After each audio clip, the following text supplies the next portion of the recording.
over on the other side. Good afternoon on my side of the world. Good afternoon.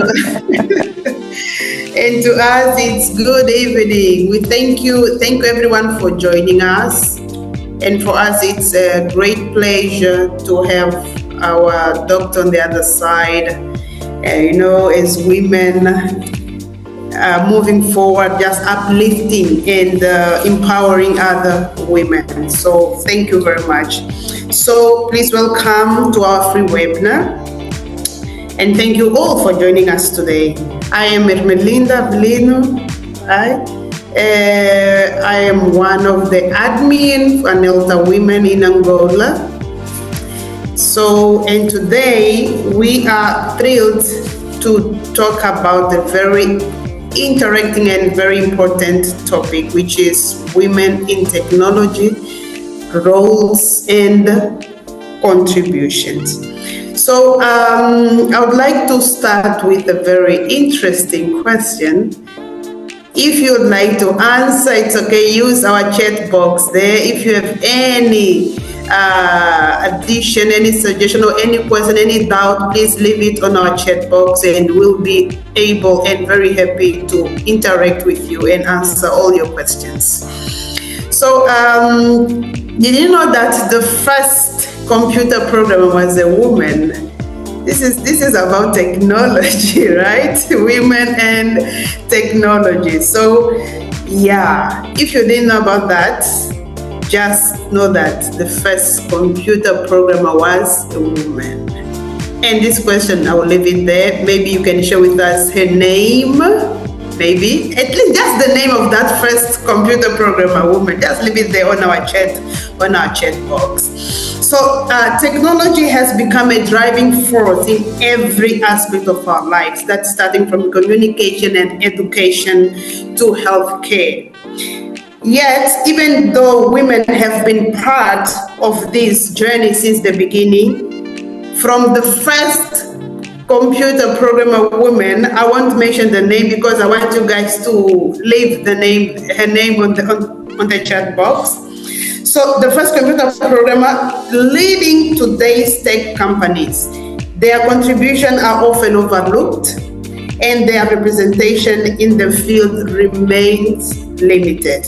So today we are thrilled to have with us Dr. Grazzia Maria Mendoza. I hope I pronounced this name correctly.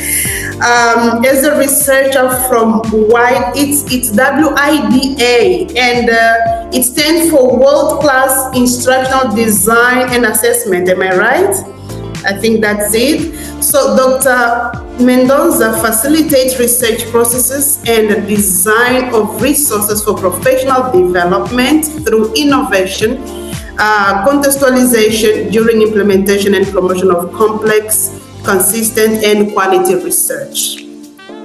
Her latest research projects have been in pro-academical, language integration, and understanding the current implementation of Markondale. And she has 32 years of experience in education at all levels that include PK-12, higher education, and adult education. In addition, in the last 17 years, she has focused on teacher training in Honduras and worldwide through her volunteer work with TESOL International Association, where she served as a member of the board of directors, that is from 2019 to 2022. As former contract officer representative of the USAID, she worked directly in development through education, managing projects ranging between 10 to 88 million US dollars to support the Ministry of Education in Honduras to bring quality education, community engagement for education, development of social and emotional learning and violence prevention methodologies, as well as contribution to workforce development and positive youth development to 2.1 million learners in the country. That's a very great and powerful work. So she was able to make regional connections to bring in the best practices and lessons learned. She's an active conference presenter in the USA and globally. Wow, that is Dr. Grazzia Mendoza with such a brilliant and powerful bio. We are thrilled to have you today talking to ANELTA, not only women, but we believe that there are men joining us as well just to learn on this amazing topic. So Dr. Grazzia, please, this is your time. Have the floor, and we are here to listen to you. Thank you, everybody, and let's just welcome our webinar guest. Thank you, Doctor. Thank you very much. Thank you for that wonderful introduction, Ermelinda. Listening to you, it's like, wow, it sounds interesting what I have done. It takes a lot of work, but it's also part of being part of teams, wonderful teams, and what you are doing, elevating women's voices and bringing also the men to advocate for women. I think it's a wonderful thing. So I commend you for doing that and bringing all these topics to women to elevate their voices, to elevate their work, to make them feel represented, but to also engage in things. It's a wonderful thing to do. And we're going to be talking about those things today. So let me share my screen and let's begin with our presentation today. And yes, when we were talking with Sarah, we talked about, let's talk about roles and responsibilities. But then I was thinking about the presentation. I was like, no, we need to start talking about breaking barriers and building futures for women. So the way that this presentation will be set up, it's still women in technology. We're going to learn a little bit about that question that Ermelinda was asking and some of the contributions of women in technology in different times in the past. We're also going to learn about what women are doing now and thinking about what women can do in the future. So that's going to be our presentation today. I will have two activities that we're going to do. The way that they are set up in the slide is for you to use in case you want to use them in your classrooms or when you're doing teacher training.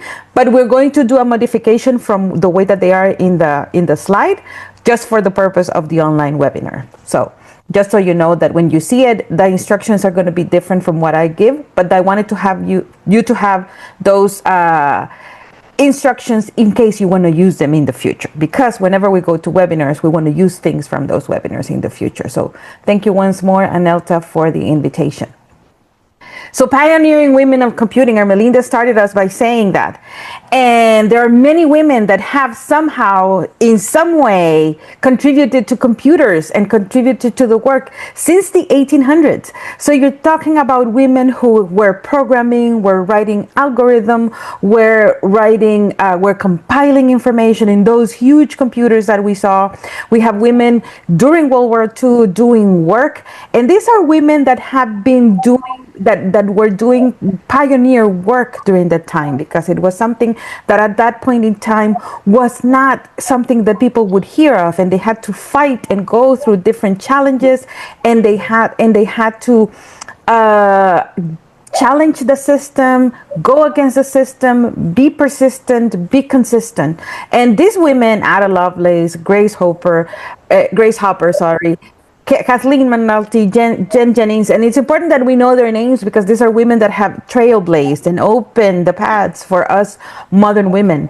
Marilyn Westcott, Frances Billis, and Ruth Lichterman, who contributed somehow to the world of computers. But when they did it, it was not an easy task. It's like that iceberg image that we always see. What we see about people's success is like the top of the iceberg. But everything below that, the hard work, challenging the system, the disappointment sometimes, the fact that people are trying to prevent them from doing things or prevent us from doing things, if we have had that experience, it's telling a story of what women need to do in order to engage in technology in different ways. And this is the case for these women in computing who had to challenge the system in different ways in order for them to be able to make the contributions that they could.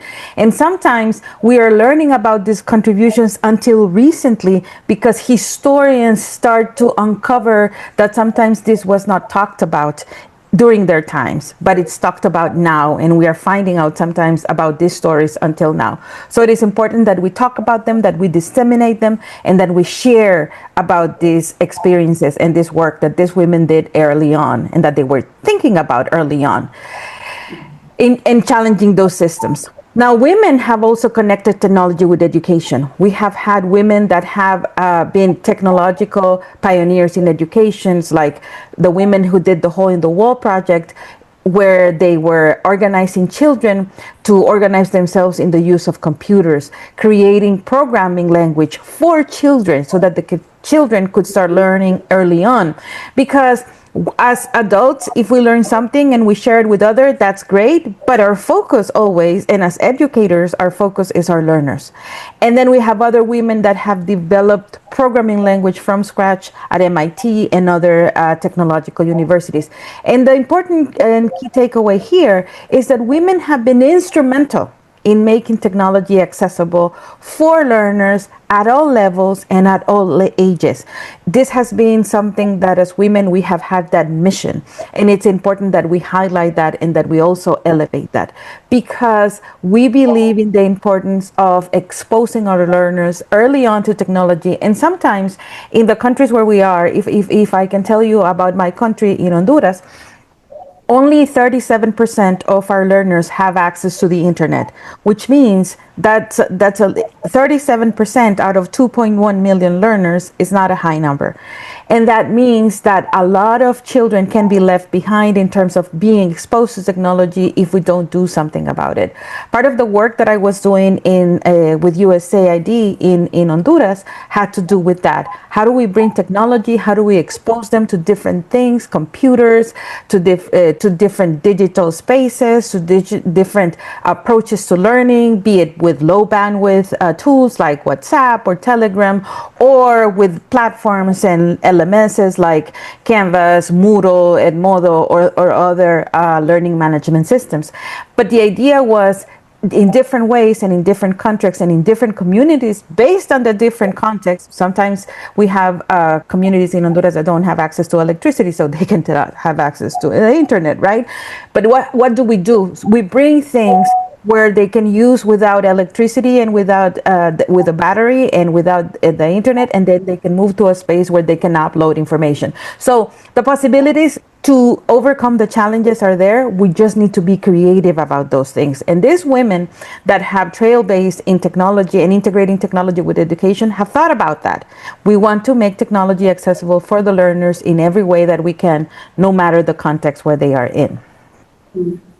Then breaking through the barriers, right? What are the challenges that historically women and I will share with you a resource with you at the end about challenges that women have faced that you can read on your own, so that you can see that we women continue to have challenges even in the new ages. It's not something from the past, it's something still from the present.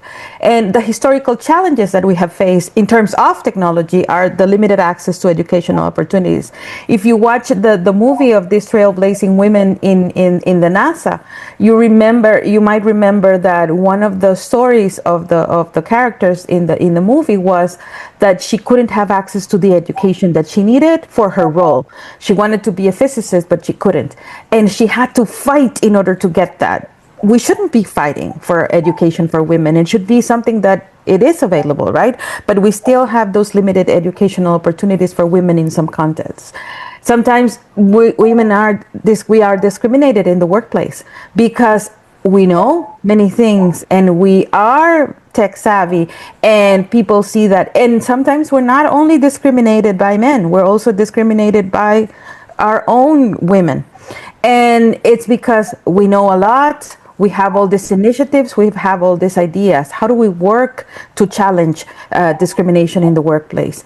Sometimes it's also lack of recognition for achievements. Somebody might get a recognition for something that is the same thing that we did, and we are not getting that recognition, right? And also pay inequity.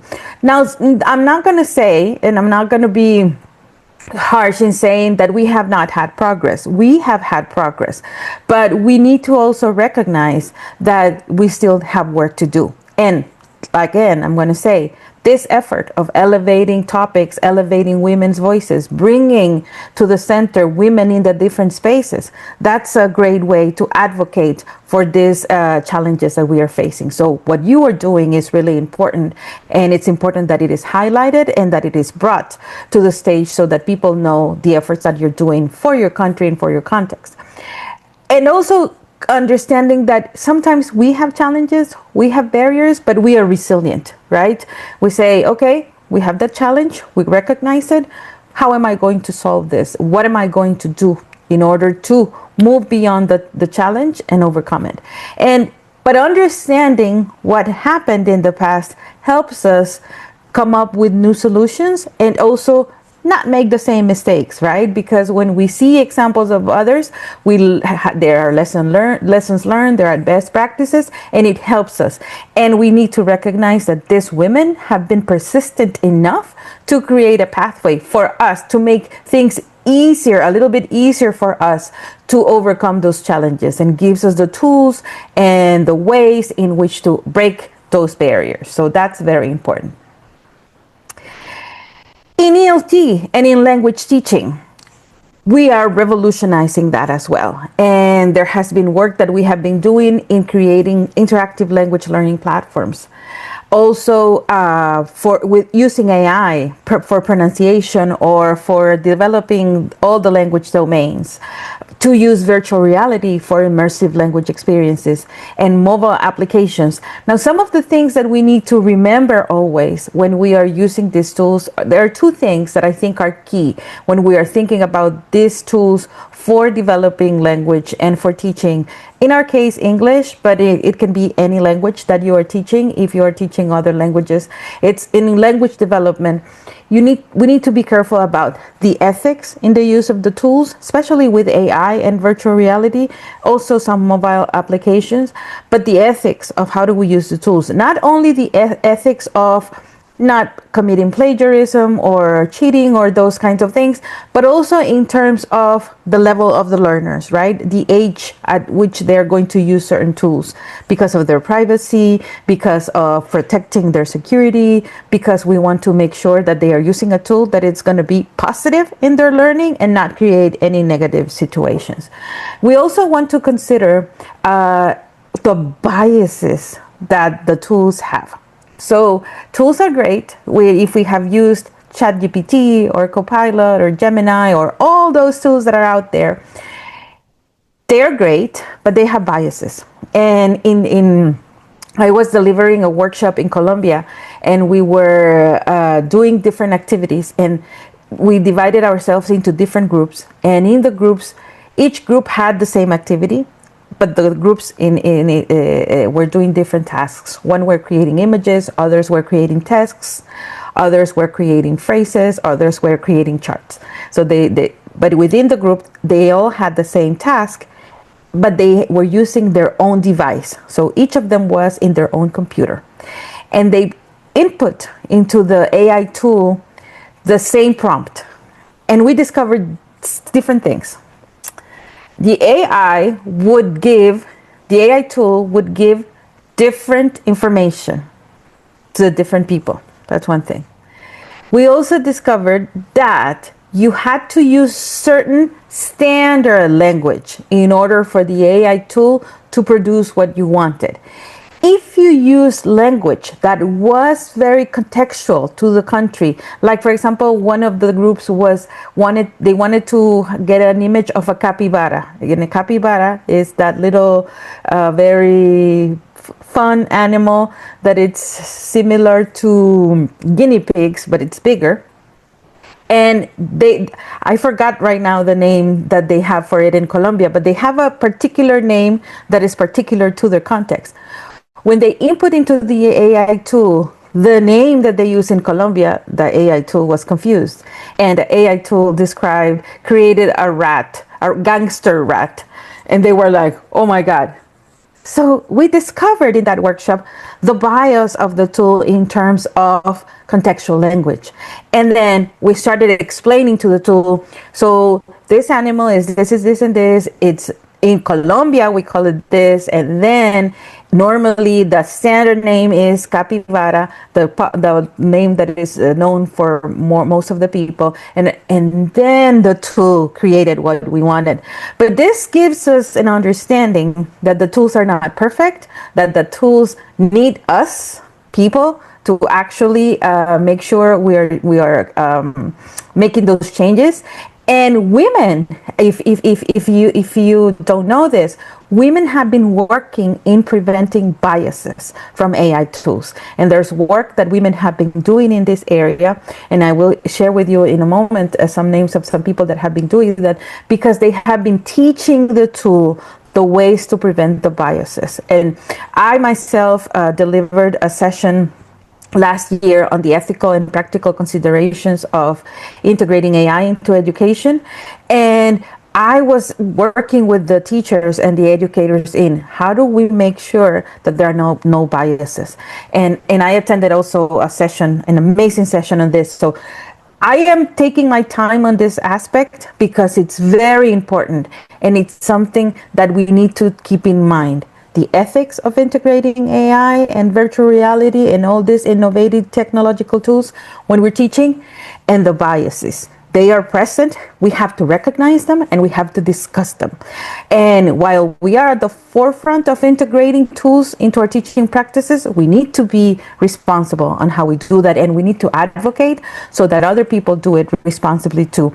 And we understand the good thing about technology and the positive thing about technology is that it leads us into pathways that we wouldn't think about. Like, for example, right now, technology being on Zoom is letting me share things that I know that I have experienced with you in Angola. Before, this would not have been possible, right? So technology has its positive aspects and the positive things. So we need to keep those things in mind. So women ELT innovators, and these women that I'm sharing with you here, I know them personally. I have worked with them, interacted with them, collaborated with them, and they are doing amazing work. So for example, Mary Alegra is a teacher trainer. She's from Venezuela. She's a master in using AI tools. So if you ever want a speaker on AI, I can recommend her. And she promotes professional development through monthly webinars that she has done through Venezuela TESOL. And she has done amazing work in that area. And her area of interest and expertise is AI. She wrote a chapter for a book that I'm co-editing with another colleague.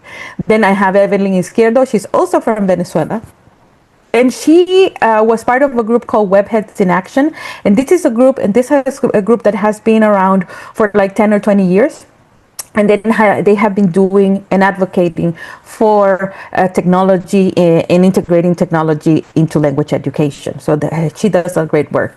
Dorothy Simak, you might know her online. She's pretty famous out there, and she develops digital materials. She teaches people how to write their own digital books. She has a course that she teaches around that. Sally Sanchez-Terrell, she's an advocate, and she has been advocating for responsible use of social media and mobile learning that I was telling you about. Lightshine, she is based in Africa, and she has created this wonderful network of educators, and she's been training teachers in the use of technology, and she does amazing work. So these are women that you can recognize. And Nelly Deutsch, that has been for over 25 years using virtual classrooms for language teaching. So if you notice, these are women like you, like me, that are already doing work. And what I'm trying to tell you with this, as women ELT innovators, these are not women that are in the sky. These are women that we know, that we meet, that are our friends, that collaborate with us. And this demonstrates how women can do amazing thing in transforming language education in general, and maintaining those pedagogical principles that I was talking to you about. And if you know them, or if you ever meet them, make sure to talk to them more about technology and the things that they are doing, because they are doing amazing things in teaching English through technology, languages through technology, and other things as well through technology. Nelly, for example, has courses where she teaches mindfulness in virtual classrooms. So and creating Moodle and creating virtual lessons. So these are people that if you find them around on Facebook or on social media, you should connect with them. And if you don't know them, and you can tell them, Grazzia recommended that I connect with you because you're a great woman in technology, and they will know me. So, okay. So I have been talking a lot. Let's do something interactive, and I want to hear from you and learn from you. So this activity, the way that it's here, it would be something that you would do in your classroom like this. But today we're going to give it a little spin. And what we're going to do is, I have told you a little bit about what women have been doing in technology. Tell me, how does this connect to your context? I am sure that there are women that you know already in your context, in Angola or in your continent, because I can tell you about my continent, I can tell you about Honduras and Latin America. But tell me in your context, who are the women, if you want to tell me their names, go ahead, if not, no problem. But who are the women that have contributed in the past or in the present to making the presence of women in technology available, and that have supported in some way education and learning by using technology? And I'm going to give you a minute to think, and then you can write in the chat and tell me. I'm going to put the chat here so that I can see. So tell me, who are women that you know from your context that are doing great work, similar to what I have shared in technology? What are the things that they are doing? And how is that reflecting in your context? I shared with you from history, I shared with you with actions, and I shared with you women that I know. You can choose women that you know closely from your context. It can be in your own school, for example, a teacher that you know that does great work using technology. And again, you can tell us their name, or you can just tell us, what did they do? I can tell you that during the pandemic in Honduras, while people are thinking and writing, during the pandemic in Honduras, we were faced with that challenge. So I was managing this project in education, and the director was a woman. And we sat together and we said, so we have this challenge. The schools are closed. What are we going to do? Because children need to continue studying. And in Honduras, I think we were one of the countries where schools opened the latest, because it took us 2 years to open schools to actually have children go back in person. So a lot of that work during 2 years, and you can imagine the gaps in learning, right? Because online learning, while it's great, it's not the same as in person. And people were asking us, so how are you going to do this? So in 1 week, we turned around an in-person project to an online project. And what we did is we used WhatsApp, Telegram, we used PDFs, we used podcast recordings, videos, low resolution, so that they could go through WhatsApp and that they could support learners and bring education to them. Then we had people from the project who would go and verify that the children were learning. Then we had the mayors. We talked to the mayors and we said, we need your support. We cannot do this on our own. Our project only has a limited amount of people. And then the mayor was working around disseminating. They went and took the books that we had just delivered to the schools and the books and materials, and they distribute them in the homes so that the children could continue learning with their books and their materials. And we continue to share all those materials online through WhatsApp, through Telegram. We used to train the teachers, because we were training the teachers. We were training around at that time for the pandemic. We were training around 15,000 teachers. We ended up training 60,000 teachers, and we used Facebook groups in order to support them and give them the materials and have them share. And I can tell you, in this project, 75%, between 75 and 80% were women. So these are ideas that are coming from women that are coming up with these ideas to support learning in a time of crisis, right? A sanitary crisis. So which are women in your context that are doing this and that are thinking about this? It doesn't have to be a big project. It can be a small project. But if you recognize that women are doing this. Okay, Sarah says, my former professor and now colleague Ana Sofia, we used email, WhatsApp, and she also brought an overhead projector. Unfortunately, we don't have many women using tech in education here. Can't think of more. Well, sometimes when we think of technology, we are thinking only internet, computers, but you're saying something that is technology, and it's a technology that we have used more in the past. It's not used too much in the present in some contexts, but an overhead projector is a type of technology. And that is creating and bringing a technology that is going to be useful for learning to the classroom. And then email and WhatsApp, of course, are forms of communication, part of social media, part of platforms for communication. So that's integrating internet. So that's a great example, Sarah, that you can share. And I'm sure that people have other examples that they can think of if we give them more time. Unfortunately, we don't have a lot of time. And I think I don't want to go over the time. I just gave a presentation very early this morning and I went over like 5 minutes, but I don't want to do this time. Okay, so current trends in education, women, AI, and machine learning. And this is like the current trend, right? Women that are considering AI and machine learning, what are they doing? These are 3 women, and they have different backgrounds. We have women, a woman from China, Fei Li, and she's doing research on AI. And this is important. The type of research that she's doing is human-centered AI. How do we bring humans to the center when we're integrating AI into education, into work, into what we're doing, right? Because sometimes what happens with technology is that we leave the human element out.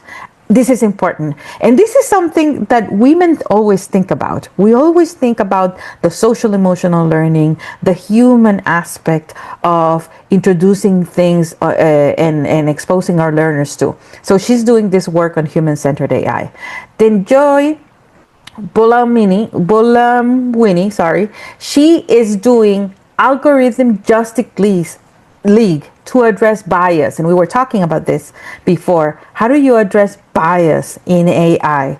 And she's doing this, and she is from Canada, and she has been living between the 2 countries, and she has been doing amazing work. And then in the big picture over here by the window, we have Timnit Gebru. She's from Ethiopia, and she's advocating for the ethical use of AI and the diversity in the field. So we see women in different contexts, women from all over the world with different backgrounds, with different cultural traditions, and with different cultural backgrounds, and with different languages even, are thinking about the importance of how do we advocate for the correct use of AI, for the social justice piece, for the human-centered piece, and for the ethical use of AI, which again, as I was telling you, that's key, and it's very important when we're integrating any type of technology, but especially now AI that has become a trend. They are all thinking about how do we emphasize that AI is a tool that needs to serve our human purposes, because it's not something that we need to think as mechanical. It's something that has to be useful to us for the things that we need to make our lives better, not to make our lives more complicated, not to make our lives concerning. We're concerned with privacy. No, it has to be something that we are using for our benefit. And I think technology has to be used for that benefit, not for the sake of using technology, but for a responsible use. Then, cybersecurity.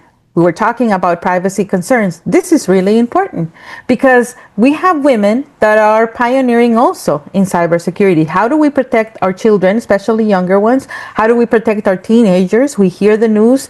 A lot of the complicated things are happening. Adults also are exposed to cybersecurity issues. How do we consider those things, and we think about how to have protections in place for the people who are using technology? And there are projects, the Bug Bounty program pioneer to make sure that programs don't have bugs and don't have glitches and don't have problems.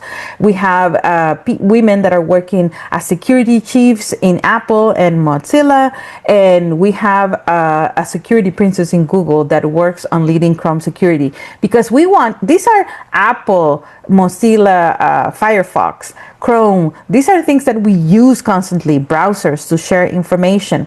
They need to be secure for our use, for our personal use as adults, for our teenagers, for our children. And this is very important, and it requires different perspectives, because what security means to me might be different of what security means to you, depending on where we are, right? I know it's different. The security that I'm thinking about when I'm in the United States, it's different than when I'm in Honduras. And interestingly, if you let me say this, I feel more vulnerable here in the United States that they're going to hack my phone, for example, because I get a lot of phone calls that are scams.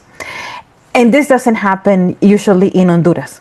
So, right? So depending on your context, your sense of security, and the things that you need in place to protect yourself are going to be different.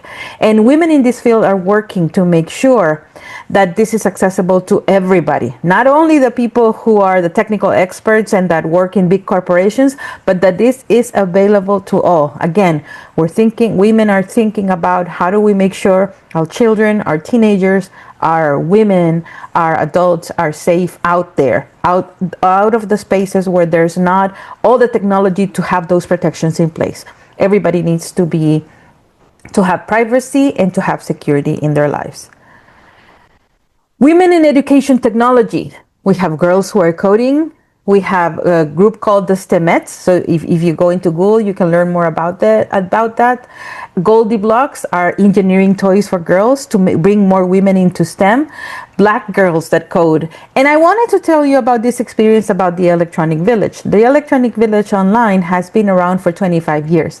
And this group was a group that was founded by women and that has been supported by a lot of women. There have been men, yes.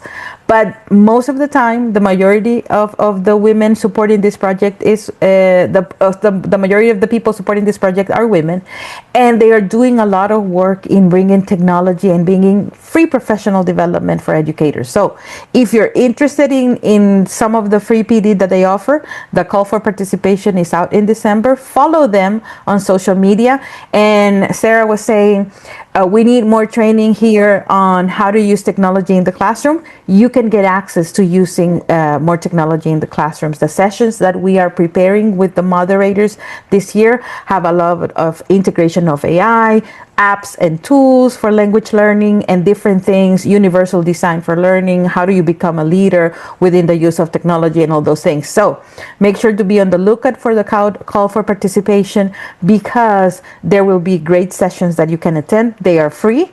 They are for 5 weeks, and you get a lot of resources and a lot of materials. The work is asynchronous. You have some live sessions that you can attend, but if you cannot attend, they give you a recording. But the purpose is to train teachers for free in all these wonderful topics that we need as we engage in education. So when we're talking about women in EdTech, I think this is a good representation that I know personally. There are other things, like I mentioned here, that are out there and that I don't know exactly, but this one I know personally and I can attest to its benefit. Women in open source and community building. Now, this is very important. So we have been talking about women in technology, and open source is a form of technology that gives access and opportunities to learners to have materials that they don't need to buy, for teachers so that they can teach that they don't need to buy. And these amazing women that you see here, and when I was telling you at the beginning, I was telling you, I'm going to tell you stories. I'm going to show you a resource where we have stories of women that have had challenges in life in different ways and how they have overcome them. These are the stories. These women that you see over there, again, they're like you and me, regular women that are working hard, that are doing a lot of work. And they were kind enough to share their stories with Araceli, my colleague from Mexico. She's my partner in crime. We do a lot of projects together. And we edited a collection of worldwide stories where women told us their leadership stories and what they had to do, how they had to go through different challenges and which ways they overcame those challenges. And these are modern women from our era that are still going through these challenges. So this is a good resource because it's not only for women to read, but it's also for men to read. And also it can be used with teenagers, with teenage students in your secondary classrooms to reflect about what is happening in the world with women in different contexts from all over the world. We have stories from Japan. We have stories from all over Asia, from all over Africa, from all over Europe, from all over Latin America and the Caribbean, from all over the United States. So we have an array of stories from different backgrounds, that are telling you women still have challenges. What are we doing to overcome those as women personally, but what should society and all of us in general should be thinking about as we are educating the next generations of women. And then in the bottom, you have other women who are leaders, and we have had forums and we have had mentorship programs to create that new pipeline of generation of women, just like you are doing. We have these other movements in other parts of the world as well. So feel very proud of what you're doing. You're doing amazing work. How do we do this in the classroom, you might ask? So how do we bring technology and I know you were sharing this is a challenge still. How do we bring it? So we need to start somewhere.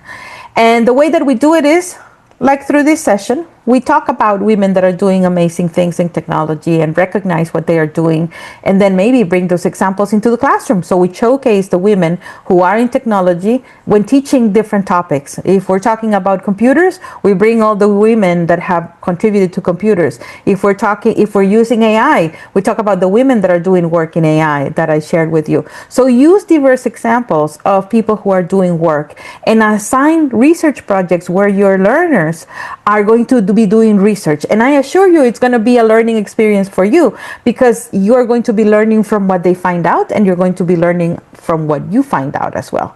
And also invite local women in technology as guest speakers. Like Sarah was saying, her colleague Anna, she's doing work with technology. Why doesn't she go into a local school and talks about that work that she's doing? That's going to be important, because that's going to resonate more with people, because this is a local person that is doing this. So these approaches help our learners see themselves represented in the technology fields where we want them to feel represented, so that they know that women can go into engineering, women can go into the sciences and technology and mathematics and all those fields that usually, for some reason, were left only to men, but that they understand that they can see themselves there, because there are many women from many years ago that have been represented there, so they should feel represented as well.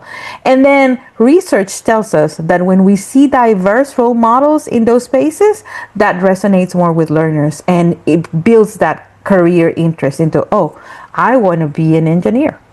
I want to work with AI and do this, right? So depending on the interest that our students have. And that's, evidence tells us that is true. Okay, let's do this. Again, this activity is for you to use in your classroom in case you want to use it when you're thinking about solutions in technology. Let me give you, for us in our chat right now, I want you to think about what is the biggest problem that you have right now in terms of access to technology, and what could be possible solutions to address those. So, what is the biggest problem that you have in your context in terms of integrating technology, and what could be a possible solution?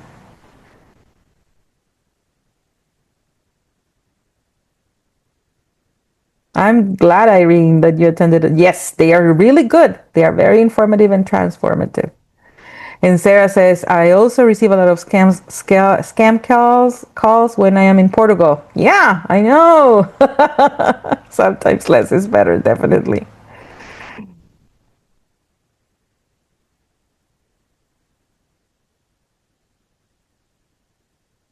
Celeste Zambeni dice. Ermelinda says, women in ELT in Angola face very difficult challenges. I had the opportunity working with our ELT mother, that's what we call her. Sarah can help me with the name. So Celeste Zambeni, she talks about that. Very good. So what can be a potential problem in terms of access? Could it be access to the internet because it's too expensive or the resources are not available in certain places? Could it be that the teachers don't receive training for that? There are some areas in our country with no internet connection, so that makes it difficult to make the use of AI. So let's brainstorm. This Ermelinda is giving us a challenge. There are some areas in the country with no internet connection. That makes it difficult to use AI. To use AI through an internet connection. What could be a way to overcome that challenge? Let's brainstorm together. I have an idea, but I want to hear from others. My biggest problem, says Sarah, is carrying around my overhead projector to my classes. A solution would be to provide more resources. Internet, also another issue. How can we, because for example, Ermelinda is posing a problem that I was faced when I was teaching in some communities that didn't have access to internet. And I wanted to show them how to do comments similar to Facebook. And I came up with that idea, but I want to see if somebody else could have a potential solution to that.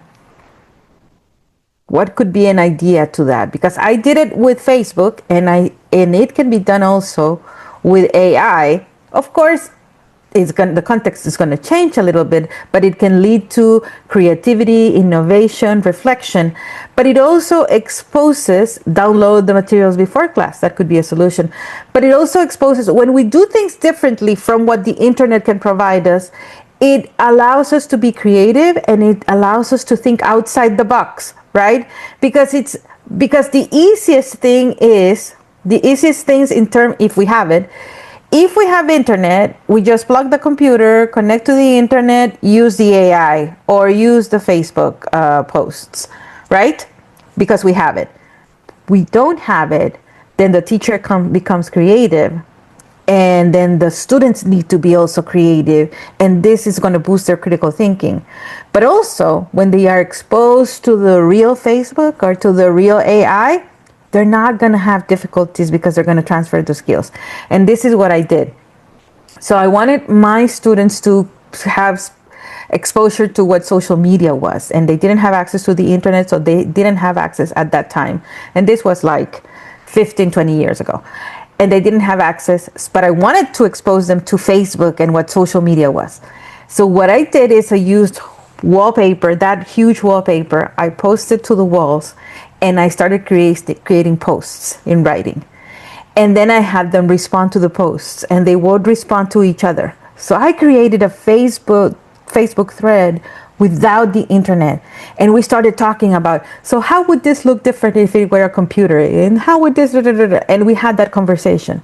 In thinking about AI, we could try the same thing, except the AI would not respond to them, but somebody would have to be the AI and would have to look into the encyclopedia or the research document and post the answer, and then the others would respond and have that conversation. So a student would take the role of the AI and be the encyclopedia, right? The one who researched the information, and then the others would ask questions on what to do. That's a creative way of doing AI without internet. And then when they are exposed to the real AI, they know what to do, and they know how to generate prompts, and they know how to ask and what to ask. So that's one way of doing it without internet. And then Irene said, in Tanzania, there's a lack of ICT tools like projectors. Educators use this opportunity to address to trained fellow teachers through workshops to use improvised technology. Yes. Although we don't have internet, says Yesiela, in our class, we can have access to it in our homes, which means the teachers can download videos and audios and also articles. Yes, very good. That's another alternative. And then, yes, we can create our own materials and idealize certain things. Interesting.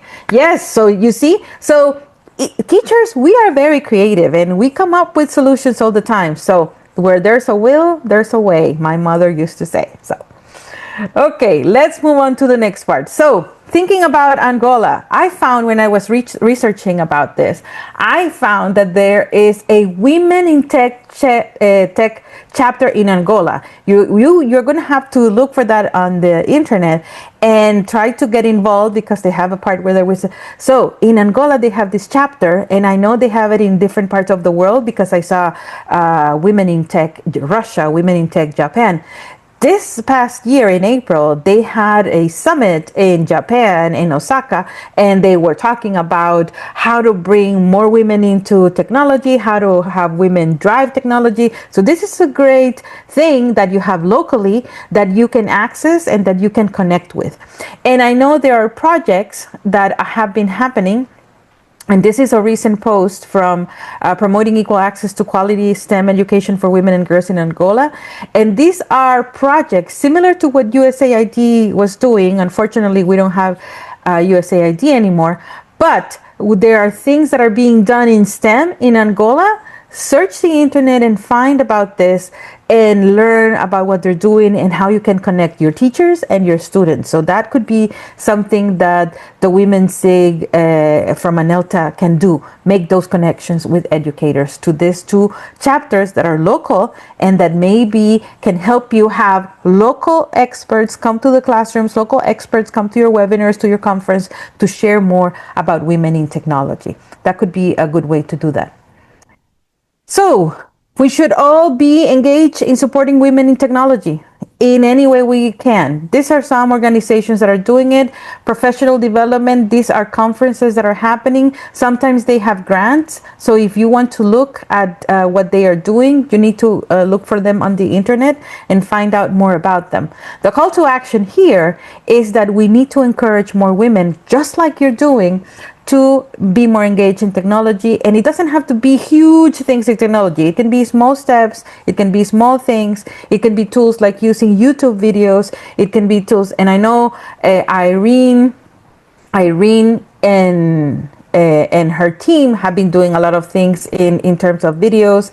And Irene were part of this mentorship program, and they have done a lot of wonderful things. So you should connect with Irene because they have done great things.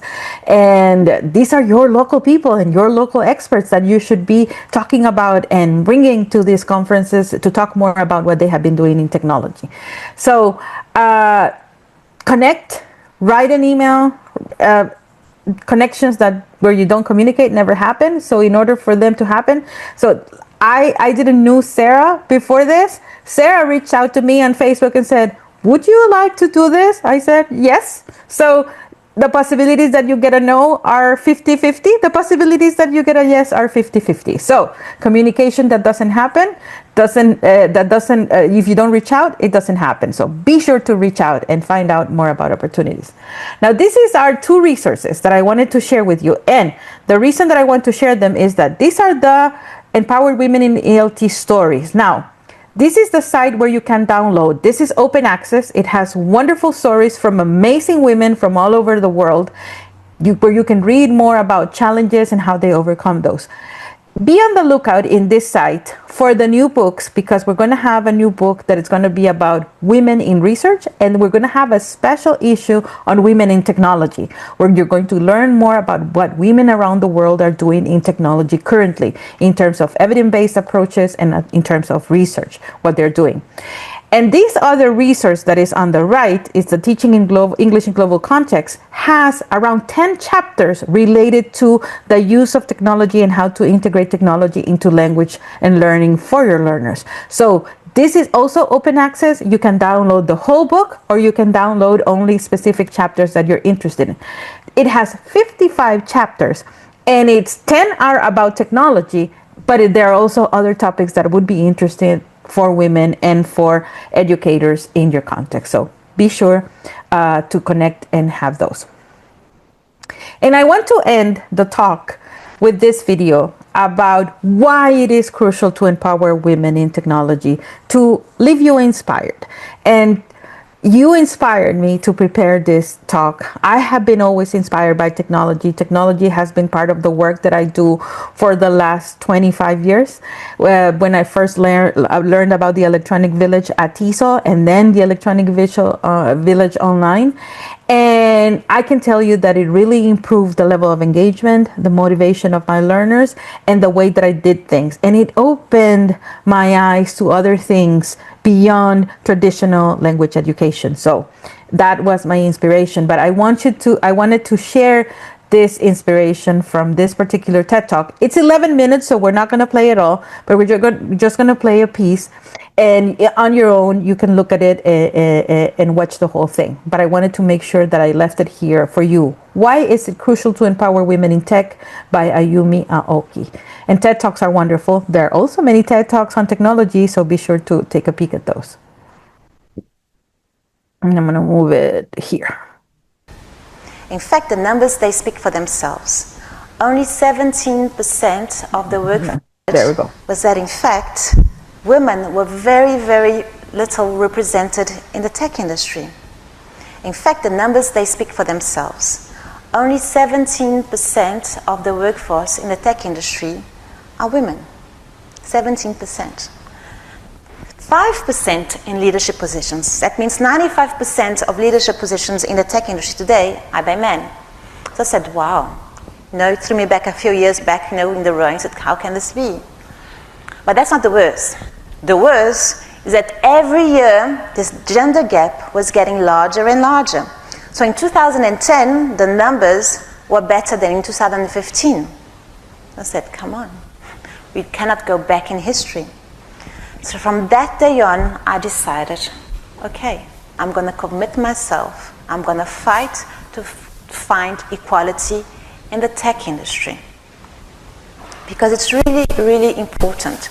It's a matter of democracy, in fact. If we think about how technology influences our living, everything we look around, this is technology. It not only drives our economy, but it's going to invent our future. So we cannot have products that are being built by men to represent women. And if we don't act today, every year we're going to have be less and less represented. Women will have no voice on what the future will be, on what the society will be, on where our children are going to be learning. So that's why I decided to create Women in Tech. And I'm very proud to say that yesterday, Women's Day, so 1 year later, we were launching our Portuguese Women in Tech chapter here in Portugal, in Lisbon, where it all was born, where everything was born. And today, Women in Tech, we have members all over the world, thousands of members all over the world. We are represented in over 60 countries, and we're opening chapters all over Europe, and in Brazil very soon, and in Mexico as well. And all of this in 1 year. Why? Because we feel that this feeling of injustice, of equality, of having a big vision, is not something that was my own, but was something that was really shared with everyone around. So, let's do the 10-year challenge again. I'm going to all ask you to close your eyes. We are in 2029. You walk into a room full of developers, and what do you see? I hope you see the same thing. Thank you very much. So the inspiration here is, you have a dream, make it come true. ANELTA has a dream that more women are engaged in technology, make it come true. It's possible. Women in Tech, this is a talk from 10 years ago. So 2029 is only 4 years. What are we going to see? What are we going to see in Angola, in 2029. Think about that dream and get that inspiration from the work that you are doing and from the initiatives that you are leading right now. And think about how is that going to change the way our women, our newer generations are engaging with technology and education in general. So thank you very much. Thank you for the invitation. I think I made it with the right time. And I don't know if we have time for questions, but I appreciate being here today to share a little bit about my experiences and a little bit about women in technology. Thank you. Oh, wow, wow. Well, oh my gosh, that was what a moment. It was really, really, really amazing. And I believe, and I'm sure that every woman here, every teacher, the good thing is that we have teachers. I believe that everybody who is here or who was part of this webinar is a teacher, and we not only women teachers, but we also have our men teachers on board who have been with us since the beginning. And Dr.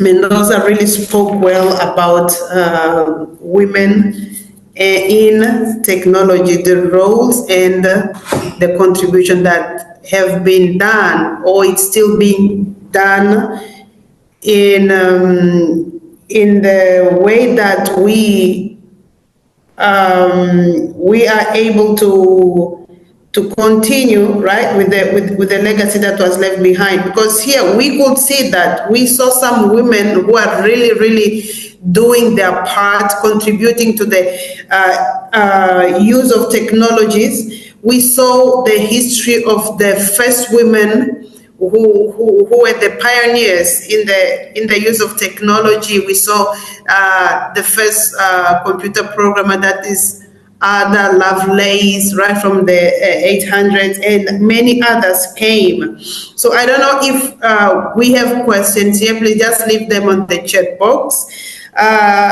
Dr. Mendoza spoke about the current impact. I was really, really happy to see that currently we have women doing their best, just contributing in the use of technology. And one of the impact that I could really notice was the women in cybersecurity. So even in those places, we have women there doing their job and just leaving a legacy for everyone in the world. And there are women in these fields just working to make security accessible to all users. It's like they are there and making sure that even with the use of internet, we are secure any information. And how to bring tech in classroom. It's good that we are teachers here and we were able to see some ways that we can bring these techs into our classrooms. And in this particular area, if I'm not mistaken, we had ANELTA Women Conference, National Conference, that was in August, right? It was in August. And we had local women who came up with different topics. We were able to learn from every woman, and we also had some women around the world from across the border who were also able to be part of this great conference. And it was through the use of internet that we had these powerful women who spoke to us during our conference. So maybe while we wait for the question here on the chat, just one question, Dr. Mendoza. You came up with so many, examples of women who are contributing a lot. Which woman in technology has inspired you the most among all these women you spoke about? Or maybe you have any special or any particular, but you didn't mention her. Is there any woman who has inspired you a lot?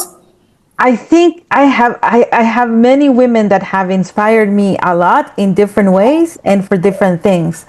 I think when it comes to women in technology, the women that I shared, Mary, Evelyn Izquierdo, Dorothy, Shelley, Nelly, and Light, are women that have inspired me at different points in my life, because I think there's no one person that inspires you. There, in your journey, you meet so many different people and they inspire you at different points in your life. There have also been men in technology that have inspired me, like, for example, Randall Davis. And if you are familiar with the work that Randall Davis does, he has, and I'm going to write the name in the chat. He has a website called ESL-Lab, and he does amazing work because it's real work. And those were the first things that I started using in technology in my classroom, because I saw a presentation that he delivered in TESOL. And the work that he does it resonates because the examples that he's using is from his family, real life situations. So I think different people have inspired me at different points. The ones that I chose, I think, are great examples that if you want to talk about journeys of people that are doing amazing work right now, those women are great examples that are doing great work and are an inspiration to me. And for me, it's an honor to collaborate with them and work with them when I have the chance. So I have to say that there are many people. There's not one person.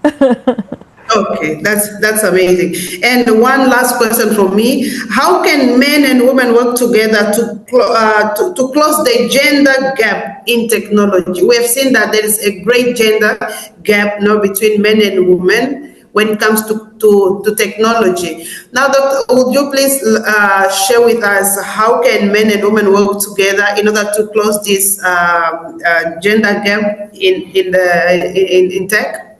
I think we need to continue to advocate as women for ourselves, but we also need to continue to invite men to these spaces to have these conversations so they understand. And that's why the open access book of narratives of women in ELT is very important as a resource to use in secondary education, because it lets boys and girls understand the challenges that women have been facing over the last years. And then they can come up with ideas together on ways to improve those situations, to avoid those challenges from happening again, and to prevent those challenges from happening again. And starting early on, I think from kindergarten, giving this understanding that we are all equal, we all have the same possibilities, we need to have access to the same things. Women and girls and boys need to have access to education, exposing them early on and advocating among each other for the benefit of their education is the way that we should do it. So we need to start teaching the new generations, and we need to continue working with the older generations. As seasoned educators, we need to continue to update ourselves. So for me, when Sarah invited me to do this, I said, wow, this is a great opportunity to talk about my experience, but also to learn from the experiences that you have. And I love the examples that you gave and the things and what you're saying.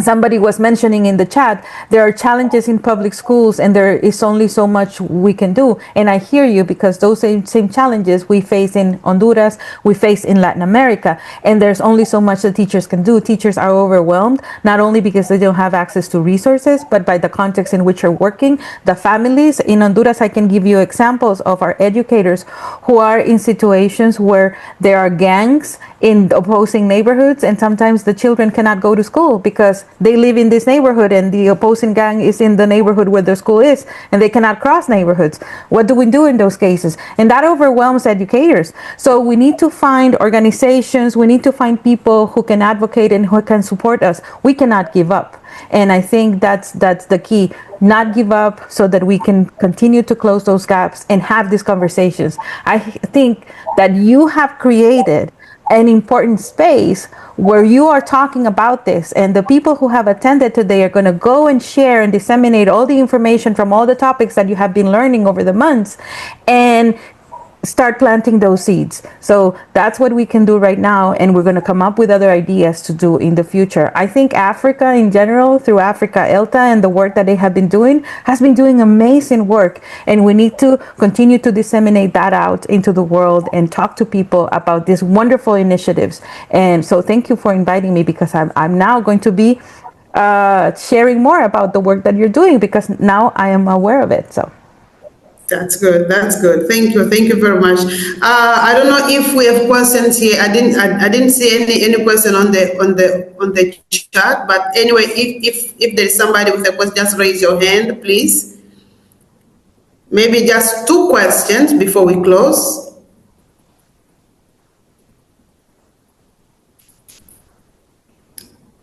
Okay, while we wait, just leave them on the chat box, please. If you by any chance you have a question. Okay, right. Okay, I don't see any. Yes, I don't see any question so far. Right, Miss Sarah, I'll hand over to you, please.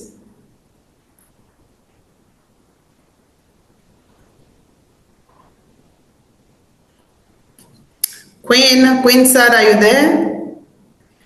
Oh, I'm here. We are all queens, and we also have kings here.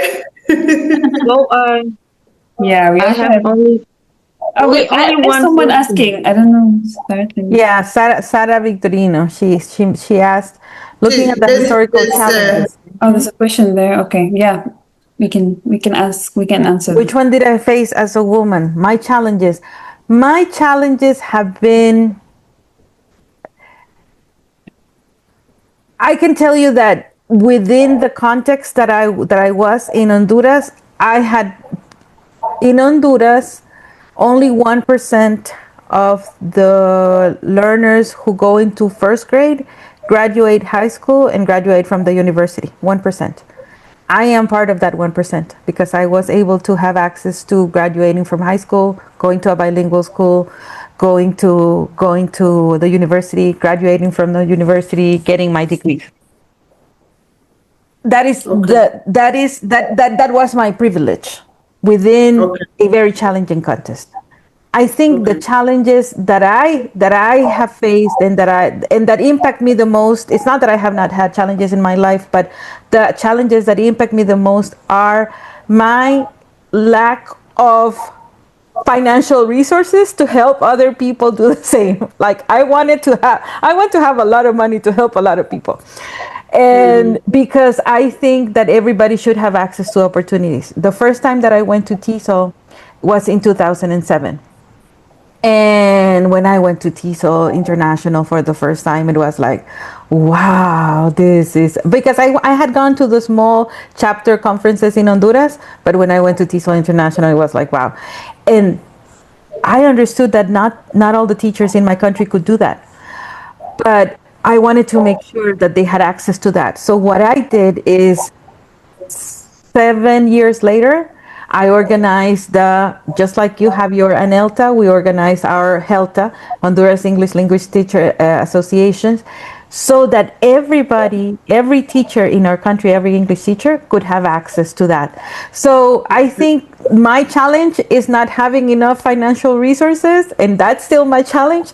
But I find ways to creatively, like I was saying, when you cannot do this, you do it the other way, to creatively make sure that people have access to the opportunities that I have had, because I think every person in the world should have access to education and opportunities to grow professionally and personally. So that would be my challenge. Yeah. That's great. Well, where there's a will, there's a way, right? There is definitely. My mother said that, and that's like, where there's a will, there's a way. All right. Okay, Miss Sarah, please.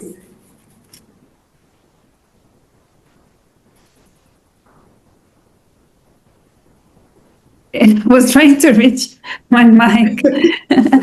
Thank you so much, Miss Grazzia. It was wonderful having you. And I see that we have a lot in common. I really didn't, I think I didn't really imagine that. I mean, advocating for women, you really do that a lot. I mean, congratulations. And we are just starting here. We started with ANELTA Women's SIG it was like 2 years ago, but ANELTA has been around since 2003. But the thing is, I don't know how it is in Honduras, but here in Angola we have very, very few women in ELT, and within that, I mean, we are a minority of English teachers, female English teachers, and also very few women are really active in the education. Like we have conferences and workshops and all that. So the idea of creating this special interest group, it was really great. I saw it very interesting, and it is what pushed me. I was like, yeah, it's true. I mean, I've been working and I don't see women being active. What's going on? And we are actually.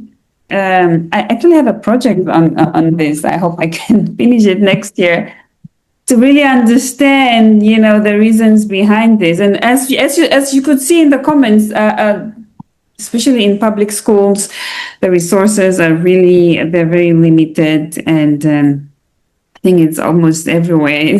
Almost all countries have this, and yeah, that's why people see that AI, like in our context, we see AI like it's just too far. It's like something that's, I don't know, maybe in 10 years or 5 years, we still see it quite impossible to implement that in our public schools. But there's something that really raised my awareness, and it's on motivating, advocating, going there to the communities and sharing, talking more about women in tech. I think in our next conference, maybe we'll focus more on this, because people are still struggling to really know how to use it. I mean, the excuse is just that we don't have resources, we don't have internet, we don't have this, the government doesn't provide this, and we just sit. And what happens is that most people, they just don't care, or they just don't know what to do, how to solve this situation. And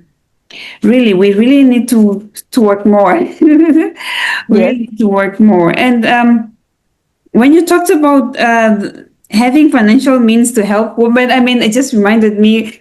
I even tell that to my team. I say, "Oh, I wish I had money to pay all of you so that we can organize more workshops and conferences and all that." But at least we are doing what we can. Like, we have this free webinar each month, and we have our national conference a year, and we are evolving. We started with our first conference last year, and this year it was our second, and we have really evolved, and it's really great. And you also founded an LTA. Wow, congratulations! That's great. I didn't know that. Wow, Yeah. great initiative. That's really great. Well, thank you so much. We always have a lot to say when we are together, but we need to respect the time. Thank you so much for accepting our invitation. We really learned a lot. I hope we can have the slides. You didn't send me the slides, but I will send you the slides. I will send you the slides so you can share with everybody. Exactly. Very interesting content that we have in the slides. And we have I would like to announce to everyone, thank you all for being here tonight, for taking your time, your precious time for this. I know the resources here are very limited, and we even have women who are not able to join us because of this. But for those who have joined us, thank you so much.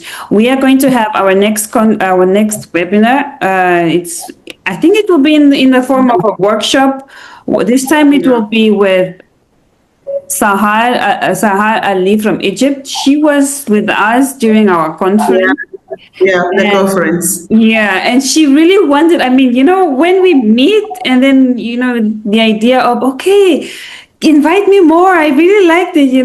That's the spirit that we got, and even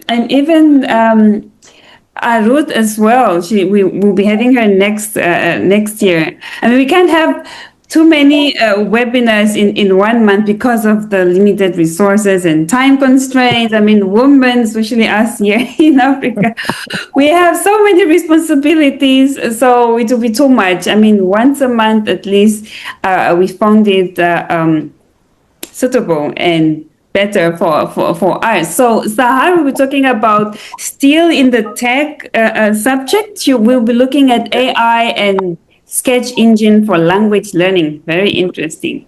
So another woman there in tech that sharing with us her insights. So please stay tuned to our social media, WhatsApp groups, that will be sharing more information on that.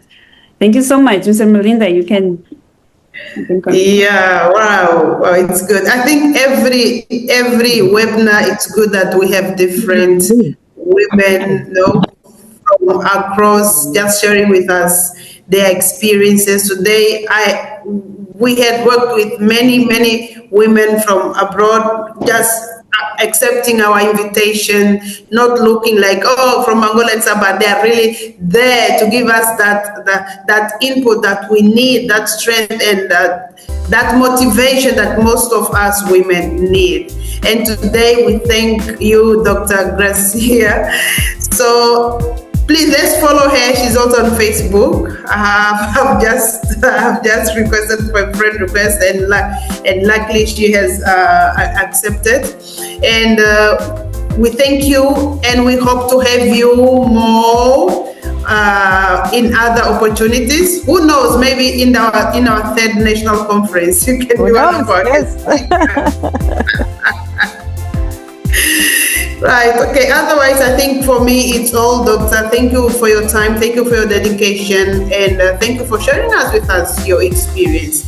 So from ANELTA, Angola, from ANELTA Women, we are pleased and we are very happy and well fed as well with your loving experience.